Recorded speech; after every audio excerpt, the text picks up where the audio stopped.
모습을 드러내지 않고 있는 김건희 여사가 윤 대통령이 체포됐을 당시 총기 관련 언급을 했던 상황을 경찰이 파악한 것으로 확인됐습니다. 총을 갖고 다니면 뭐하냐? 그런 거 막으라고 가지고 다니는 건데라는 식으로 경호처 질책성 발언을 하면서 더불어민주당 이재명 대표의 이름까지 언급한 것으로 전해지는데요. 대체 어떤 내용인지 먼저 윤상문 기자의 단독 보도부터 보시겠습니다. 지난 1월 15일 탄핵 소추 이후 줄곧 관저에 머물고 있던 윤석열 대통령이 체포됐습니다. 혐의는 내란 우두머리, 12.3 비상계엄 43일 만이었습니다. 공수처와 경찰 공조수사본부가 두 번째 시도 만에 체포영장 집행에 성공한 겁니다. 윤 대통령 체포 이후 김건희 여사는 관저 안에 머물며 두문불출한 것으로 알려졌습니다. 그런데 윤 대통령 체포 이후 경호처 직원이 김 여사로부터 총 갖고 다니면 뭐하냐? 그런 거 막으라고 가지고 다니는 건데라는 취지의 말을 들은 것으로 경찰은 파악했습니다. 김 여사는 그러면서 이재명 더불어민주당 대표도 언급했다고 합니다. 김 여사가 내 마음 같아서는 지금 이재명 대표를 쏘고 나도 죽고 싶다는 취지로 한 말을 같은 경호처 직원이 들었다는 겁니다. 김 여사의 이 같은 말을 들은 경호처 직원은 상부의 내용을 보고한 것으로 파악됐습니다. 대통령 경호처 수뇌부에 윤 대통령 체포영장 집행 방해 혐의를 수사하는 경찰이 여러 차례 강제 수사 과정에서 김 여사의 발언 내용을 확인한 것으로 알려졌습니다. 윤 대통령 체포 이후 김 여사의 반응이나 언급이 전해진 건 이번이 처음입니다. 1차 체포영장 집행 때와 다르게 2차 집행 때 경호처가 사실상 순순히 길을 터준 데 대해 질책성 발언을 한 것으로 읽힙니다. 또 윤 대통령이 이번 비상계엄의 원인을 거대 야당으로 돌리고 있는 것처럼 김 여사도 이재명 대표에게 불만을 드러낸 것으로 볼 수 있습니다. MBC는 대통령실에 김 여사가 이 같은 발언을 실제로 했는지, 총기를 사용해서라도 윤 대통령 체포를 막았어야 했다는 의미인지 물었지만 대통령실은 답하지 않았습니다. 대통령 경호처도 김 여사의 해당 발언을 보고받았는지, 어떤 의미로 받아들였는지를 묻는 질문에 답하지 않았습니다. MBC 뉴스 윤상문입니다. 앞서 보신 발언이 다른 사람이 아니라 정권 최고의 실세로 평가받아온 김건희 여사로부터 나왔다는 점에서 의미가 있을 텐데요. 김 여사의 이 총 가지고 뭐 했느냐는 발언은 경찰이 김성훈 경호처 차장에 대해 4번째 신청한 구속영장에도 포함된 것으로 확인됐습니다. 윤 대통령이 체포영장 집행을 막으려고 총기 사용 검토까지 지시한 혐의를 뒷받침할 증거로도 보입니다.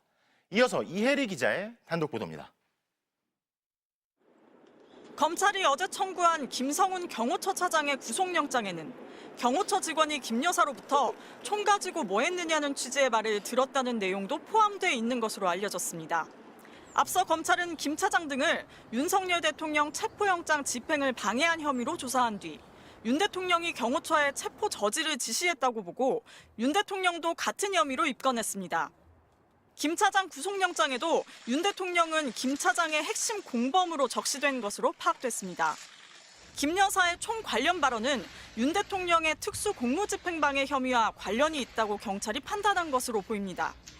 총 가지고 다니면 뭐하냐? 그런 거 막으라고 가지고 다니는 건데라는 취지로 김 여사가 한 말을 경호처 직원들이 들었다면 윤 대통령이 경호처에 총기 사용 검토를 지시했다는 혐의를 뒷받침하는 사후 정황 증거로 볼 수도 있기 때문입니다.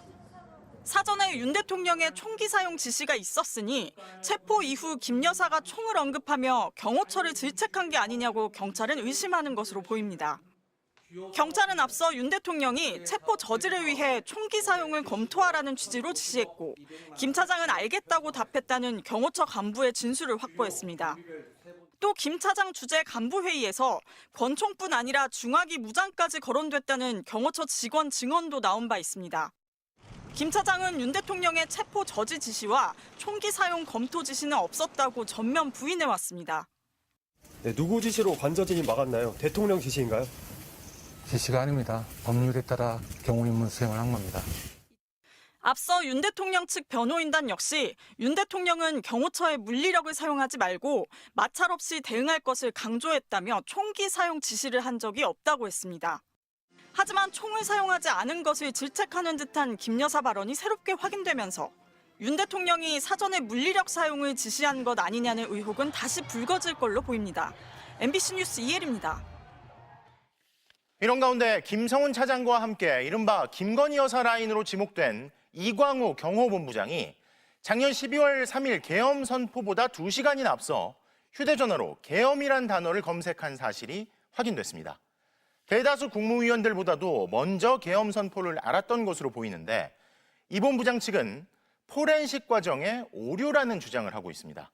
강은 기자가 취재했습니다.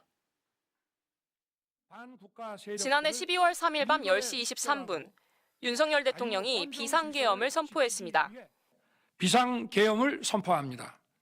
그런데 이보다 2시간 전인 8시 20분쯤 대통령 경호처 이광우 경호본부장이 인공지능 서비스인 챗GPT로 계엄을 검색한 정황이 포착됐습니다. 경찰은 지난달 압수수색한 이광우 본부장의 휴대전화를 포렌식해 이 본부장이 계엄령과 계엄 선포 그리고 국회 해산을 입력한 사실을 확인했습니다.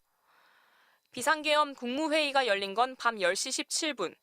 박성재 법무부 장관과 이상민 전 행정안전부 장관은 물론 한덕수 국무총리가 대통령실에 도착하기도 전에 비상계엄에 대비한 게 아니냐는 의혹이 제기됩니다. 국회 해산도 살펴본 만큼 국회와 정당 등 일체의 정치 활동을 금한다는 위헌적인 내용을 담은 계엄사령부 포고령까지 알았을 가능성도 있습니다. 경호처 내 강경파로 분류되는 이 본부장은 이후 김성훈 경호처 차장과 함께 앞장서 윤 대통령의 체포를 막아왔습니다. 경호처는 경호구역 내에서 정당한 임무를 수행했을 뿐입니다. 경찰은 윤 대통령 옆에서 밀착 경호를 수행해온 김성훈 경호차장 역시 비상계엄을 미리 알고 있었을 걸로 의심하고 있습니다. 김성훈 차장은 비상계엄 하루 전인 12월 2일 김용현 전 국방부 장관에게 비화폰을 전달했고 이 비화폰은 민간인인 노상원 전 정보사령관이 사용한 걸로 조사됐습니다.